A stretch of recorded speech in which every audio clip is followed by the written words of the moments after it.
ಹಾಗೆ ಎಲ್ರಿಗೂ ನಮಸ್ಕಾರ. ಸೊ ಬಿಗ್ ಬಾಸ್ನ ಇವತ್ತಿನ ಎಪಿಸೋಡ್ನ ಕಿಚ್ಚನ ಪಂಚಾಯಿತಿಯ ಒಂದು ಪ್ರೊಮೋ ಅಪ್ಲೋಡ್ ಆಗಿದೆ. ಸೊ ಪಂಚಾಯಿತಿ ಇಂಟ್ರೊಡಕ್ಷನ್ ಅಂತಲೇ ಹೇಳ್ಬೋದು. ಅಂದರೆ ಪಂಚಾಯತಿನಲ್ಲಿ ಯಾವ್ಯಾವ ವಿಷಯದ ಬಗ್ಗೆ ಸೊ ಮಾತಾಡಬಹುದು ಅನ್ನೋದ್ರ ಬಗ್ಗೆ ಒಂದು ಜಸ್ಟ್ ಒಂದು ಇಂಟ್ರೊಡಕ್ಷನ್ ಪ್ರೊಮೋ ಅಪ್ಲೋಡ್ ಆಗಿದೆ ಸುದೀಪ್ ಸರ್ ಅವರ ಒಂದು ಕೊನೆಯ ಕಿಚ್ಚನ ಪಂಚಾಯಿತಿ ಎಪಿಸೋಡು. ಸೊ ಇಲ್ಲಿವರೆಗೂ ಹೇಳಿದ್ದನ್ನು ಮಾಡ್ತಿದ್ದಂಥ Bigg Boss mid week elimination ಅಂತ ಹೇಳಿ ಯಾಕೆ ಸುಮ್ಮನಾದ್ರು ಅನ್ನೋ ಒಂದು ಇಂಟ್ರೊಡಕ್ಷನ್ ಲೈನ್ನ ಸುದೀಪ್ ಸರ್ ಬಾಯಿಂದ ಹೇಳಿ ಸೊ ಆ ಒಂದು ಪ್ರೊಮೋ ಸ್ಟಾರ್ಟ್ ಆಗುತ್ತೆ. ಆ್ಯಂಡ್ ಇಲ್ಲಿ ಕ್ಲಿಯರಾಗಿ ಗೊತ್ತಾಗ್ತಾ ಇದೆ ಸೊ ಅದೇನು ಮಿಡ್ ವೀಕ್ ಎಲಿಮಿನೇಷನ್ ಇತ್ತು ಸೊ ಅದನ್ನು ಯಾಕೆ ಸ್ಟಾಪ್ ಮಾಡಿದ್ರು, ಯಾಕೆ ನಡೆಸಲಿಲ್ಲ ಅನ್ನೋದ್ರ ಬಗ್ಗೆನೇ ಚರ್ಚೆ ನಡೆಯುತ್ತೆ. ಜೊತೆಗೆ ಅದು ಆಲ್ರೆಡಿ ನಿಮ್ಗೆ ಗೊತ್ತಿದೆ ಏನಕ್ಕೆ ನಡೀಲಿಲ್ಲ ಅಂತ ಅನ್ನೋದನ್ನು ಬಿಗ್ ಬಾಸ್ ಅವರೇ ಹೇಳಿರೋದ್ರಿಂದ ಸೊ ಆ ವಿಷಯ ನಿಮ್ಗೆ ಆಲ್ರೆಡಿ ಗೊತ್ತಿದೆ. ಸೊ ಆ ಒಂದು ಧನರಾಜ್ ಅವರ ಒಂದು ಘಟನೆ ನಡೀತು ಸೊ ಟಾಸ್ಕ್ ವಿಚಾರದಲ್ಲಿ.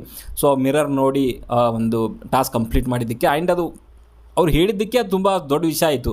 ಇನ್ ಕೇಸ್ ಅವರು ಗ್ರೇ ಏರಿಯಾ ಅಥವಾ ಮಂಜು ಕ್ವಶನ್ ಮಾಡಿರಲಿಲ್ಲ ಅಂತಂದರೆ ಅಥವಾ ಧನರಾಜ್ ಹೇಳಿರಲಿಲ್ಲ ಅಂತಂದರೆ ಸೊ ಈ ಒಂದು ಮಟ್ಟಕ್ಕೆ ಅದು ದೊಡ್ಡ ಸುದ್ದಿ ಆಗಿ ಆ ಒಂದು ಮಿಡ್ ವೀಕ್ ಎಲಿಮಿನೇಷನ್ ಕ್ಯಾನ್ಸಲ್ ಕೂಡ ಆಗ್ತಿರಲಿಲ್ಲ ಅನ್ನೋದು ನನ್ನ ಅನಿಸಿಕೆ. ಬಿಕಾಸ್ ಅಲ್ಲಿ ಮೇ ಬಿ ಬಿಗ್ ಬಾಸ್ ಅವ್ರಿಗೂ ಕೂಡ ಗೊತ್ತಿತ್ತೋ ಗೊತ್ತಿಲ್ವೋ ಗೊತ್ತಿಲ್ಲ, ಬಟ್ ಖಂಡಿತವಾಗ್ಲೂ ಕ್ಯಾಪ್ಚರ್ ಅಂತೂ ಮಾಡಿದ್ದಾರೆ, ಅದರಲ್ಲಿ ಎರಡನೇ ಮಾತೇ ಇಲ್ಲ. ಬಟ್ ಬಿಗ್ ಬಾಸ್ ಅವರು ಕೂಡ ಒಂದು ವೇಳೆ ಆ ಮಾತು ಧನರಾಜ್ ಬಾಯಲ್ಲಿ ನಾನು ಮಿರರ್ ನೋಡಿ ಟಾಸ್ಕ್ ಮಾಡಿದೆ ಅಂತ ಹೇಳಿರಲಿಲ್ಲ ಅಂತಂದರೆ ಬಿಗ್ ಬಾಸ್ ಅವರು ಸುಮ್ಮನೆ ಆಗ್ತಿದ್ರು. ಓಕೆ, ಜೊತೆಗೆ ಇನ್ನೊಂದೇನು ಅಂತಂದರೆ ಅಲ್ಲಿ ಮಂಜು ಹೇಳಿರಲಿಲ್ಲ ಅಂತಂದರೆ ಈ ಇಷ್ಟೊಂದು ದೊಡ್ಡದಾಗಿ ವಿಷಯ ಆಗ್ತಿರಲಿಲ್ಲ. ಸೊ ಅವ್ರು ಮಿರರ್ ಕಾಣಿಸ್ತಾ ಇದೆ ಅಂತ ಅಲ್ಲಿ ಮಂಜು ಹೇಳ್ತಾನೆ. ಮಂಜು ಹೇಳಿದಾದ್ಮೇಲೆ ಧನರಾಜ್ ಕೂಡ ಒಪ್ಕೊತಾನೆ, ಹೌದು ನನಗೆ ಅರ್ಧ ಕಾಣಿಸ್ತು ಪೂರ್ತಿ ಕಂಡಿಲ್ಲ ಅಂತ ಹೇಳಿ, ಜೊತೆಗೆ ಗ್ರೇ ಏರಿಯಾ ಅಂತ ಬೇರೆ ಹೇಳ್ತಾನೆ. ಸೊ ಅಲ್ಲಿ ಏನಾಗುತ್ತೆ ಅಂದರೆ ಬಿಗ್ ಬಾಸ್ ಅವ್ರಿಗೂ ಒಂದು ಬಂದಿರುತ್ತೆ ಸೊ ಹಿಂಗಾಗಿದೆ ಅಂತ. ಬಟ್ ಅವರು ಸುಮ್ಮನೆ ಆಗ್ತಾರೆ. ಅವತ್ತೇ ಅಟ್ಲೀಸ್ಟ್ ರೀಮ್ಯಾಚ್ ಮಾಡಿಸ್ಬೋದಿತ್ತು, ಬಟ್ ಅವ್ರು ಮಾಡಿಸ್ಲಿಲ್ಲ. ಏನಕ್ಕೆ ಮಾಡಿಸ್ಲಿಲ್ಲ ಗೊತ್ತಿಲ್ಲ. ಏನಕ್ಕೆ ಮಾಡಿಸ್ಬೋದಿತ್ತು ಅಂತಂದರೆ ಇದಕ್ಕಿಂತ ಹಿಂದೆ ಒಂದು ಟಾಸ್ಕು ಸೊ ತ್ರಿವಿಕ್ರಮ್ ಅವ್ರದ್ದು ಅಲ್ಲಿ ಒಂದು ರೂಲ್ ಬ್ರೇಕ್ ಆಗಿ ಸೊ ಅದನ್ನು ಟಾಸ್ಕ್ ಕಂಟಿನ್ಯೂ ಆದಾಗ ಅದನ್ನು ರೀಮ್ಯಾಚ್ ಮಾಡಿಸ್ತಾರೆ. ಓಕೆ, ಸೊ ತ್ರಿವಿಕ್ರಮ್ ಅವ್ರದ್ದು. ಬಟ್ ಇದನ್ನು ಕೂಡ ಮಾಡಿಸ್ಬೋದಾಗಿತ್ತು. ಬಿಕಾಸ್ ಯಾಕಂದರೆ ಕ್ರಿಟಿಕಲ್ ಒಂದು ವಾರ ಇರೋದ್ರಿಂದ ಸೊ ಯಾರು ಸೇವ್ ಆಗ್ತಾರೆ ಅವರು ಮಿಡ್ ವೀಕ್ ಎಲಿಮಿನೇಷನಿಂದ ಪಾರಾಗ್ತಾರೆ. ಸೊ ಅಂಥ ಟೈಮಲ್ಲಿ ತ್ರಿವಿಕ್ರಮ್ ಅವ್ರದ್ದು ರೀಮ್ಯಾಚ್ ಮಾಡಿಸಿದ್ದಾದಮೇಲೆ ಇದನ್ನು ಕೂಡ ಅಲ್ಲೇ ಅವರು ಬಿಗ್ ಬಾಸ್ ಅವರು ನೋಡಿ ಕೂಡ ಮಾಡಿಸ್ಬೋದಿತ್ತು. ಬಟ್ ಏನಕ್ಕೆ ಮಾಡಿಸಿಲ್ಲ ಅಂತಂದರೆ ಮೇ ಬಿ ಇದನ್ನು ಬಿಡ್ಬೋದೇನೋ, ಅಂದರೆ ಹೊರಗಡೆ ಮೇ ಬಿ ಜನ ಡಿಸ್ಕಷನ್ ಮಾಡಲ್ವೇನೋ ಅನ್ನೋದನ್ನು ತಲೆಯಲ್ಲಿ ಇಟ್ಕೊಂಡು ಏನಾದರೂ ಮಾಡಿದ್ರೆ ಅದು ಕೂಡ ಪಾಸಿಬಲ್ ಇರ್ಬೋದು.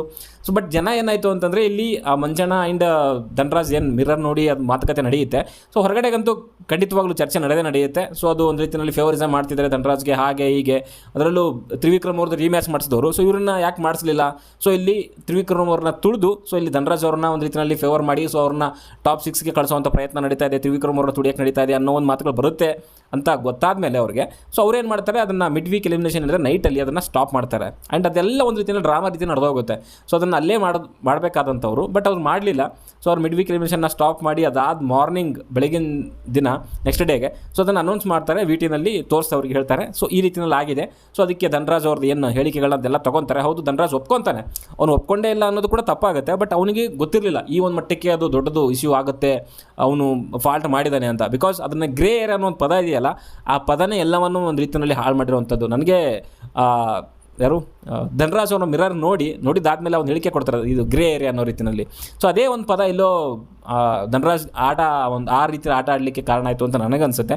ಬಟ್ ಅವನು ಹೇಳಿದಾದ್ಮೇಲೆ ಒಪ್ಕೊತಾನೆ ಅಟ್ಲೀಸ್ಟ್. ಆ್ಯಂಡ್ ಅವ್ನು ಇನ್ನೊಂದು ಹೇಳೋದಂದ್ರೆ ಎಲಿಮಿನೇಷನ್ ಪ್ರಕ್ರಿಯೆಯಲ್ಲಿ ನನ್ನ ಒಂದು ಹೆಸರು ತೊಗೊಂಡು ಕೂಡ ಸೊ ನೀವು ಎಲಿಮಿನೇಷನ್ ಪ್ರಕ್ರಿಯೆಯನ್ನು ನಡೆಸಿ ಅಂತ ಬಿಗ್ ಬಾಸ್ ಅವ್ರನ್ನೂ ಕೂಡ ಕೇಳ್ಕೊತಾನೆ.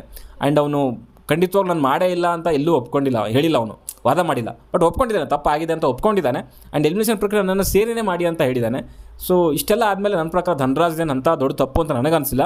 ಒಂದು ಉಸ್ತುವಾರಿಗಳಾದಂಥವ್ರು ನೋಡ್ಕೋಬೋದಾಗಿತ್ತು ಹನುಮಂತ, ಸೊ ಅವ್ನು ನೋಡ್ಕೊಂಡಿಲ್ಲ, ಅವನದು ತಪ್ಪಿದೆ, ಇಲ್ಲ ಅಂತ ಹೇಳ್ತಿಲ್ಲ. ಜೊತೆಗೆ ಸೊ ಬಿಗ್ ಬಾಸ್ ಅವ್ರಿಗೂ ಕೂಡ ಗೊತ್ತಿರುತ್ತೆ ಇವಾಗ ಮಿರರ್ ಇದೆ ಅಲ್ಲಿ ಎದುರುಗಡೆಯಿಂದ ನಾವು ಆ ಒಂದು ಆ್ಯಂಗಲಲ್ಲೇ ಸೆಟ್ ಮಾಡಿದ್ದೀವಿ ಬೋರ್ಡ್ ಅಂತಂದಾಗ ಸೊ ಅವ್ರು ನೋಡ್ಬೋದು ಅಂತ ಇರುತ್ತಲ್ವಾ. ಅಟ್ಲೀಸ್ಟ್ ಅದನ್ನು ಕವರ್ ಮಾಡ್ಬೋದಾಗಿತ್ತು. ಏನಕ್ಕೆ ಕವರ್ ಮಾಡಲಿಲ್ಲ ಅಂತಂದರೆ ಈ ರೀತಿ ಘಟನೆಗಳಾಗಲಿ ಅಂತಲೇ ಅವರು ಮಾಡಿರ್ತಾರೆ. ಅಂದರೆ ಒಟ್ಟಿನಲ್ಲಿ ಏನೋ ಒಂದು ಟಾಸ್ಕ್ ನಡೆಯೋ ಟೈಮಲ್ಲಿ ಏನೋ ಒಂದು ಎಡವಟ್ಟುಗಳಾಗಬೇಕು. ಎಡವಟ್ಟುಗಳಾದಾಗಲೇ ಒಂದು ಕಾಂಟ್ರವರ್ಸಿ ಆಗುತ್ತೆ. ಕಾಂಟ್ರವರ್ಸಿ ಆದಾಗಲೇ ಒಂದು ಕಂಟೆಂಟ್ ಅನ್ನೋದು ಕ್ರಿಯೇಟ್ ಆಗುತ್ತೆ, ನೆಗೆಟಿವಿಟಿ ಇದು ಕ್ರಿಯೇಟ್ ಆಗುತ್ತೆ. ಸೊ ಅವಾಗಲೇ ವ್ಯೂಸ್ ಬರುತ್ತೆ ಅನ್ನೋದ್ರ ಬಗ್ಗೆನೇ ಅವ್ರಿಗೆ ಇರುತ್ತೆ. ಓಕೆ, ಅವ್ರು ಇಲ್ಲದೇ ಅಷ್ಟೊಂದೆಲ್ಲ ಏನು ಮಾಡಲ್ಲ ಅಂತೇನಿಲ್ಲ ಅವರು. ಸೊ ಅದೆಲ್ಲ ಗೊತ್ತಿದ್ದನೇ ಅವ್ರು ಮಾಡಿರ್ತಾರೆ. ಸೊ ಅದು ಅಗೇನ್ ಅವ್ರು ಯಾವ ರೀತಿ ಅಂದ್ಕೊಂಡಿರ್ತಾರೆ. ಸೊ ಅದೇ ರೀತಿಯಲ್ಲಿ ಆಯಿತು. ಆ್ಯಂಡ್ ನಾಮಿನೇಷನ್ ಪ್ರಕ್ರಿಯೆಯಲ್ಲಿ ಮಿಡ್ ವೀಕ್ ನಡೀಲಿಲ್ಲ. ಅದಾದಮೇಲೆ ಬೆಳಗಿನ ಜಾವ ಅವ್ರಿಗೆ ಏನೇನು ಘಟನೆಗಳಿದೆ, ಏನಕ್ಕಾಗಿಲ್ಲ ಅನ್ನೋದು ಕೂಡ ಅರ್ಥ ಆಯಿತು. ಅದಾದಮೇಲೆ ತಿರ್ಗಾ ಇನ್ನೊಂದು ಸರಿ ಅದನ್ನು ನಾಮಿನೇಷನ್ ಪ್ರಕ್ರಿಯೆ ಮಾಡಿದ್ರು. ಇಡೀ ಒಂದು ಎಪಿಸೋಡ್ ಪೂರ್ತಿ ನಾಮಿನೇಷನ್ ಪ್ರಕ್ರಿಯೆನೇ ಮಾಡಿದ್ರು.